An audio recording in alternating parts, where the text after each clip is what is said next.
Let's first go back last weekend at St. Cloud State, and I think adversity would be the word that the team had to endure going up there. It's a long trip, first off, but then you had some illness, you had unfortunate injury, so every team goes through some adversity. How was it for your team trying to kind of fight through all that? Oh, it was difficult. We become a big part of our team in a short period of time, and we missed him on Friday. And then, Ryan Sullivan got banged up there on Friday night. So another guy that's become, a big part of our team in a small amount of time. Everyone deals with adversity, whether it's injury, illness, whatever it is. I think we dealt with it fine on Friday. And I think we dealt with it for the first half of the game fine on Saturday, maybe better than fine Saturday. The last half of the game on Saturday was difficult. That right back to a mindset that we want to stay away from. We had to address it. We're going to continue to address it to make sure that we're not there. We shouldn't be carrying the weight of the world on our shoulders. Okay, we were down 1-0 or 2-0 and then all of a sudden we give up a goal the first shift of the third period, and then the game was over. Which we don't want to be that team. We've been it before. We don't want to be it anymore. So I think we handled it fine, Wads, but we definitely got hit between the eyes with some adversity, and I'm sure that's going to continue. So now it's all the mindset of putting it behind you. So what's the message? How much do you rely on the leadership, the upperclassmen who have been through this to put it all behind you really quick and not dwell on it? Well, we 100%. These are the players, and they're the boys in that dressing room. They're the ones that have to make sure that we're right in the head mentally, and again, what we try to do as coaches is just be real with it. I think you've heard me say this before. We don't want to overreact. We don't want to underreact. We react to what happened on Saturday night. Just like we did on Saturday morning, we reacted to what happened on Friday night. The leadership piece is the piece to me. They're the ones that are going to have to just make sure we're fine. And if they don't feel like they're getting that message from the coaches, it's their responsibility to say, listen, coaches, we need you to do this for us, or whatever it is. Because I think the reality was for 30 minutes, the shots were 11-9 in our favor. And all of a sudden we blinked and it was 3-0 going in the third period. So everything was fine until it wasn't fine. And that is something we've been through before. So it's almost real time dealing with adversity. I'm not sure what it was. Was it the second goal? Was it the first goal? Like where did we feel it? Where did it start? That's the hard part from a coaching standpoint. The vibe on the bench seemed fine. The vibe going into the third period seemed fine. But that first shift of the third period really seemed to send us down a path of here we go again, woe is me, whatever it is, which we need to stay away from. So we're all trying to work together on that, I think is the fair answer. Players, coaches, we all have a role in it, and we all need to take responsibility for it, not let it happen. You also got a chance to get Bruno Braveris into the game, and we've said this quite a bit over the last couple of years that the final score isn't always indicative of what the goaltender might have or might not have let up. How do you make sure that that's kind of in his mindset, that it's a team game, it's not a one-man game, and let him, as a young kid, pile that on his shoulders?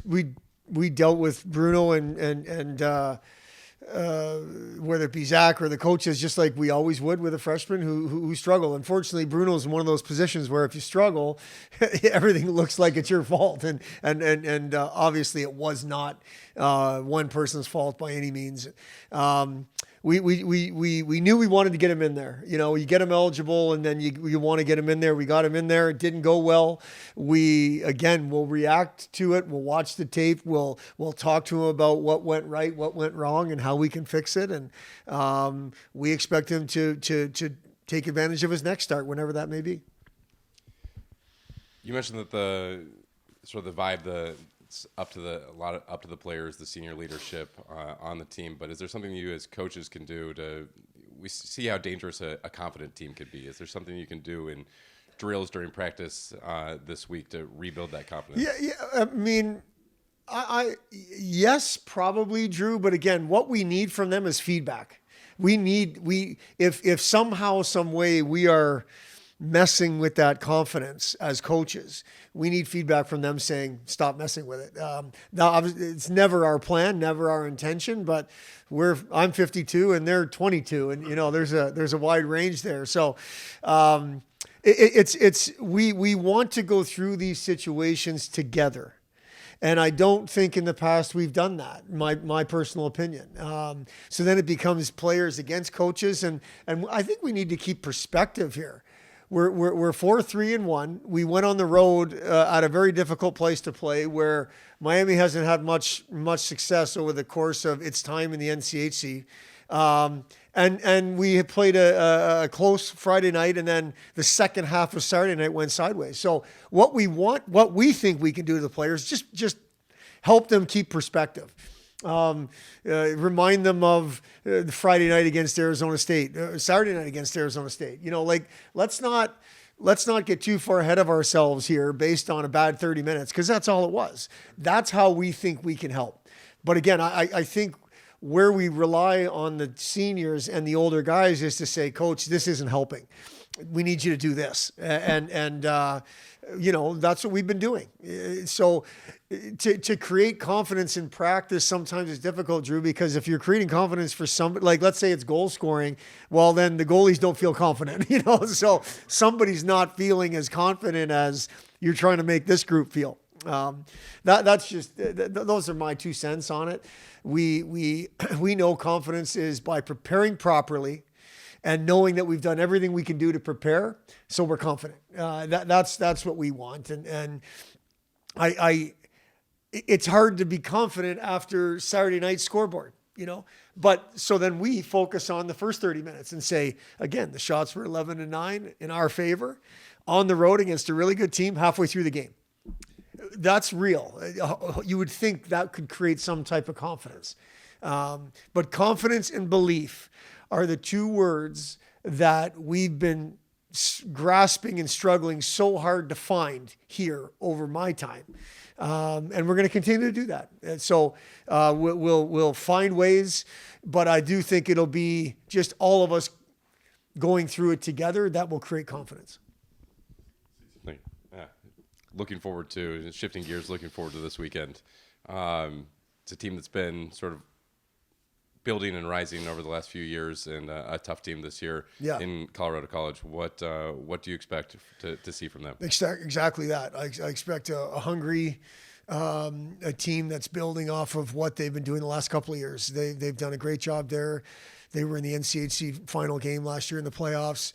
They're just a really good team. They've got one of the top goaltenders in the league who's just a young guy. I think they've got depth at both forward and D. And I think they're very well coached, so it's just another night in this league. They're a really, really good team. They're coming off a weekend that they'd like to turn the page on. And that makes them even more hungry, which is the responsibility is ours to be ready and be hungry ourselves, which we are.